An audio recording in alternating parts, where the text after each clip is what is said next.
Welcome back to the homestead, everyone. Out here, gorgeous day in Texas. So happy to be outside and so happy to be taking apart my old greenhouse. This is the one that we made from scratch. If you haven't seen that video, check at the top of the screen. But we're gonna take this thing apart. It's finally warm enough to bring all of our citrus out of that makeshift greenhouse and continue to work on the foundation pad for our new greenhouse. Very excited to do that.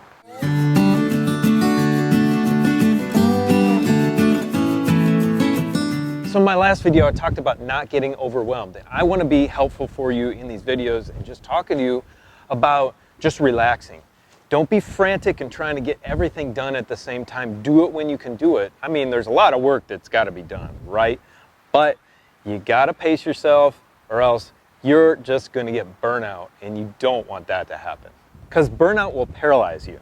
It'll prevent you from doing anything, besides, basically feeding the animals. Because that's happened to me. So I'm sharing that experience with you. That's happened to me. So don't let it happen to you. Pace yourself. Do what you need to do at the proper times. Of course, like planting. You got to get your seeds in the ground at a certain time of the year. And that's important. You can be off by a couple weeks and it's no big deal. I mean, it's got to get done, of course, but don't worry yourself over it. Yes, and feeding your family is super, super important. Do what you can. Do the best you can and let God do the rest. So that being said, let's get moving and get down our old greenhouse, get that citrus out of there, and get to work. What'd you do? Did you get another cardinal, kitty? Oops. Yeah? Did you get another cardinal? Yeah. Good job. That's how to get rid of the birds. Yeah, we don't want to get rid of the birds. Yeah, they eat the worms. But it saves us on cat food, right? Nice, I got these raspberries too. Like the strawberries, I might start selling these in the future. These are Dorman Reds, and I'm propagating them like crazy. Raspberries go nuts, so I might sell these in the future. Not saying I am right now, but I might. Let's get this citrus out of here. Ooh, look at this one. All right, look y'all. This one is flowering out again. Absolutely beautiful.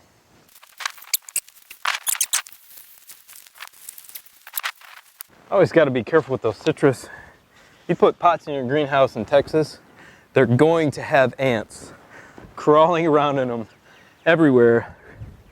Luckily, they're not fire ants. They are black ants, but boy, they sure love those pots. The only thing that's going to be difficult to move, and I think I'm probably just going to have to empty it, is that water barrel. That is here to absorb heat. I kind of painted it black, although the cheap black spray paint does not stick to these big plastic barrels. Lesson learned, you got to get the expensive Krylon stuff if you want to spray paint them and you want it to stick properly. That cheap stuff is terrible. It's like $1.50 a can or something, like the Home Depot spray paint. Don't buy that. All right, now that we got the plants out of there, the first thing to do is to take off our paracord wind strapping. If you didn't see how we did this, we've got a video. We'll link it up at the top of the screen. It has been fantastic. We've had 25-mile-an-hour sustained winds out here, no problem. This whole greenhouse has hugged the ground just with a little bit of paracord. It's pretty awesome.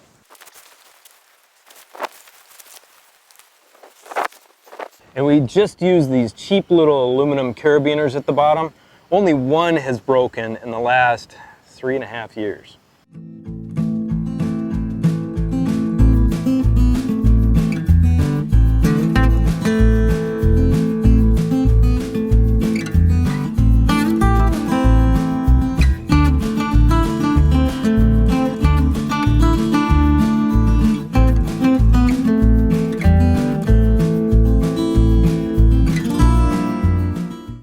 So much grass that grew around the base of this. It's being held in there by all this nasty rhizomatous vining grass that we've got down here in Texas. There we go. So if any of you first-time homesteaders are thinking about building a greenhouse for the first time that's inexpensive, this one cost me about $325 with the door, which was $100. So about $225 without the door. It's needed little tweaks over time, like the wind strapping and things like that. And those little plastic clips, I think I talked about it in an old video. These little things over here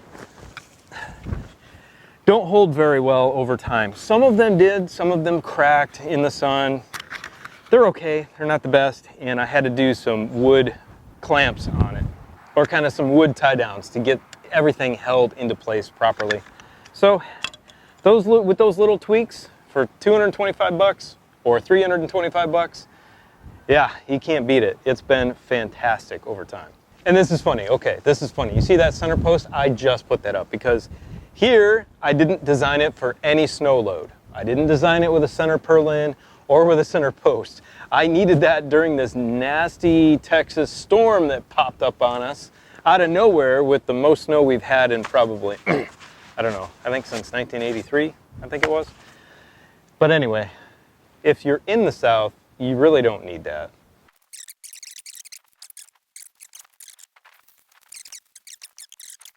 And if you can see it down there, that is my ledger board for this side, and it's just gotten buried over time with like movement of soil and just with the amount of weeds that grew up around it. I'd never do this again. I'd always extend fabric out beyond the edge of your greenhouse, if at all possible, and that's what I'm gonna do on the new one.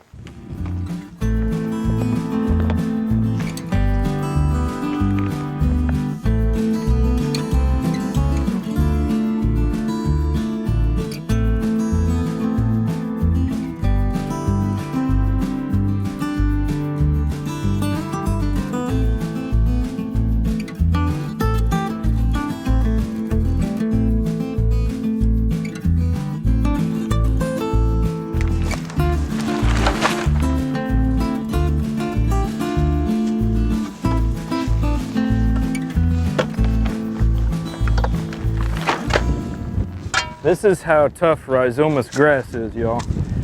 Look at this. This whole thing needs to be pried up from that grass. It's completely wrapped around that bottom plate. And it is really got it entrenched in the ground. So whatever you do, whatever you build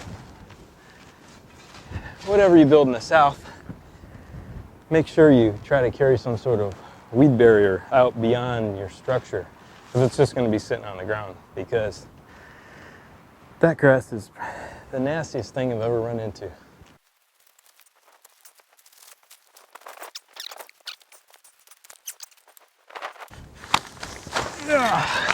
Got it. All right, y'all, you've seen enough. I want you to just remain persistent. Don't get overwhelmed, relax, and get done what you can get done. Now, see those two cute little girls over there by the playset? I need to get them inside for some lunch because they will play all day long without eating. I'm sure all of us did that when we were a kid, but I want to make sure that they have got enough fuel to keep going for the rest of the day. We love you. We'll see you in the next video. Take care. Bye.